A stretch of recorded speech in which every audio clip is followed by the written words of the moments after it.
qo'y go'shti yapmisi. Siz agar o'rganmoqchi bo'lsangiz, yurak berib meni qo'shilib, filmning davomini tugish ko'ring. Biz oldi bilan qo'yning so'ngaklik go'shtidan 700 gram yerli kava, bir vas sabzi, yangyoni to'g'rab, ya'ni biroz oqbasa, quliqqi, ko'k va qizilmush, pomidor, bosh piyoz, zanjir, samsoqlarni to'g'rab tayyor qilib olgandan keyin biz oldidan 1,5 kilo unga 1,5 qo'shiq pagi selib, yug'urib, bo'ldirib, orqadan sudani tanshab toza chaylab, uning ustiga qizilmuch mayni surib, turib bo'lgandan keyin 100 gram cho'nliqda xamirni uzib, besib tayyor qilib olib, qozonga bir chimish may quyib, go'shtni selib, aralashtirib, qo'rib, go'sht qizargandan keyin to'g'ralgan bosh piyozni selib, aralashtirib, zanjir, bir palqush tuz, ya'ni lazqayqini chilab, yumshagandan keyin ushshaq chanab bir qo'shiq selib, to'g'ralgan sabzi, yangyo, ko'k va qizilmush, pomidorlarni selib, aralashtirib, orqadan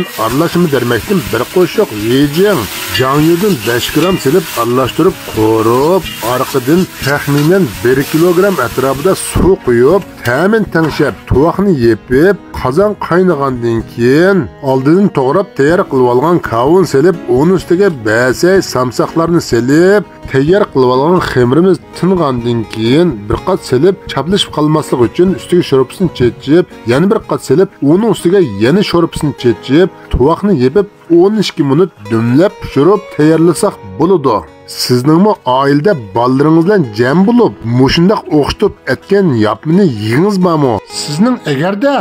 milliy taomlar, qo'rma, har xil tamdagi so'q saylarni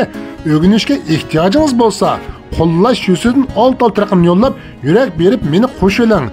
Mendan haqsiz maslahat so'ramoqchi bo'lsangiz, aloqalash nomerim 13 3 9 88 09 84.